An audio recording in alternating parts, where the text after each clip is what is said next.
সম্মানিত সভাপতি, মঞ্চে উপবিষ্ট যারা সাহসিকতার সাথে সত্য কথা বলতে চায়, সাদাকে সাদা বলতে চায়, কালাকে কালা বলতে চায়, সেরকম একটি মিলন মেলা এখানে অনুষ্ঠিত হতে যাচ্ছে।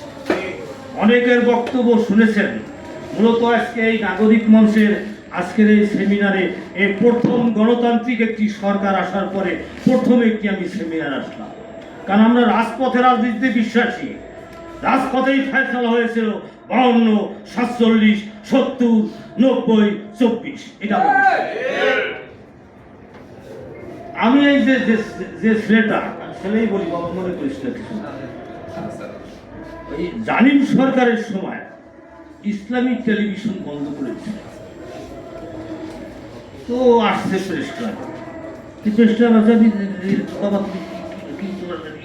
ডিমান্ড কি ভাই, আমি তো ইসলামিক টেলিভিশনে চাকরি করি, বন্ধ করে দিছে। তো আপনি বন্ধ করেছে, আগামীকালকে আপনারা বন্ধ দাও। আমি প্রধান ভাইকে সবগুলো প্রধানকে বললাম, কালকে প্রোগ্রাম করে দিলাম মানব বন্ধন। এই এই এই এই মানব বন্ধনের মধ্য দিয়ে ইসলামিক টিভি যখন বন্ধ হয়ে যায়, তার বিরুদ্ধে এই সোচ্চার কণ্ঠ এই ছেলেটা শুরু করছে। ছেলেটা এখন বড় হয়েছে এবং নাগরিক মঞ্চের নেতৃত্ব দিতেছে এবং যে টপিক নিয়ে আজকে আলোচনা করতেছেন আমরা অংশগ্রহণ করছি।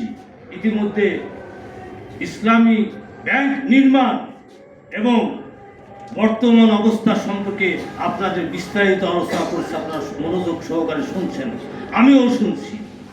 মিলন মেলা এই কারণে বলছি, আজকে যে প্রধান অতিথি আমার এই যে হালিম ভাই, রাজপথের 90 আন্দোলনের রাজপথে থেকে পেয়েছি, এই জন্য তার নামটি শুনে আরো আগ্রহ পেয়েছি।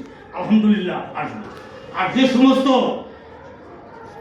সেনা কর্মকর্তারা সাহসিকতার সাথে বাংলাদেশের আগ্রাসনের বিরুদ্ধে, ভারতীয় আধিপত্যবাদের বিরুদ্ধে, রয়ের বিরুদ্ধে যে সমস্ত প্রতিবাদ করার মানসিকতা ধারণ করে, তাদেরকে আমি স্যালুট জানাই। এবং প্রধানমন্ত্রীর উদ্দেশ্যে ইতিমধ্যে বক্তারা বলেছেন, আপনি খুঁজে নেন এই বাংলায় অসংখ্য দেশপ্রেমিক লোক আছে, সেই লোকদেরকে খুঁজে খুঁজে এই আমলাতান্ত্রিক যে জটিলতা, এই 17 বছরে জালিম শেখ হাসিনা আমাদেরকে প্রতিষ্ঠা করে গেছে। ভারতের নির্লক্ষাকে ভেঙে দিতে হবে, রয়্যাল মিশনকে ভেঙে দিতে হবে, সকল উইংকে ধ্বংস করতে হবে। এই মানসিকতা নিয়ে কমর সোজা করে তারেক জিয়া আগিয়ে যান। যদি আপনি সঠিকভাবে আগাই না যান, সবভাবে আগাই না যান, তাহলে আমরা একটু কষ্ট করব। সেই কষ্ট ফসল হিসাবে যদি আপনি অন্যায় অনিয়ম অতীতের জালিমের মতো যদি আপনিও জালিমত্ব প্রতিষ্ঠা করতেছেন বাংলার জমি, তারা আবারও প্রয়োজনে বাংলার মানুষ রাজপথে নামবে। আমি যে কথাটি বলি শেষ করতে চাই, সেটি হলো যে ভাইরা আসছেন, আগামী দিনে এই শামীমকে একটু উৎসাহ দিবেন, সবাই আমরা একটু উৎসাহ দিই। সেই উৎসাহের মাধ্যমে দিনে আগামী দিনে আরো সেমিনার সিম্পোজিয়াম হবে।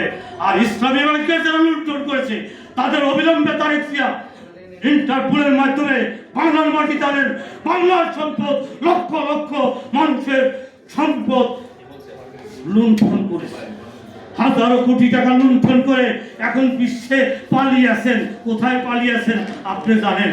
তারেক জিয়া, আপনি তাড়াতাড়ি এদের সক্রাসবাদ দিয়ে যে সম্পদ হাজার হাজার কোটি টাকা বাংলার সম্পদ লুণ্ঠন করে আগে তাদেরকে আনেন এবং ইসলামী ব্যাংকে সব দেশপ্রেমিক ইসলামী ব্যাংক যারা প্রতিষ্ঠা করেছে, যারা লালন করেছে, যারা নির্মাণ করেছে, তাদেরকে প্রয়োজনে দায়িত্ব দান।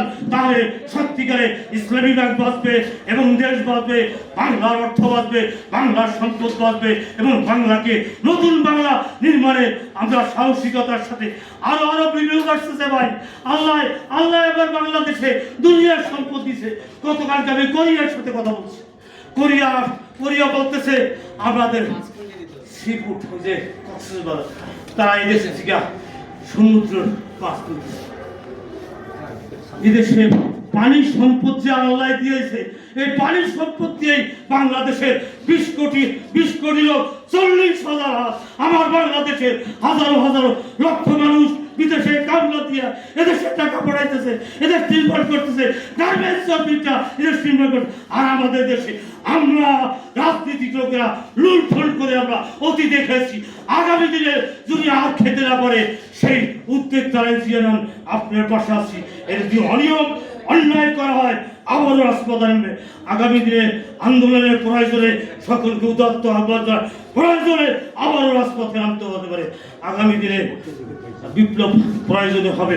আগামী দিনে আপনারা আমাদের জন্য দোয়া করবেন, আপনাদের জন্য দোয়া করি, আপনাদের শরীর যেন সুস্থ থাকে, আমাদের জন্য দোয়া করেন। বিষয়ের পথে যাত্রা শুরু, জীবন অথবা মৃত্যু। আসসালামু আলাইকুম।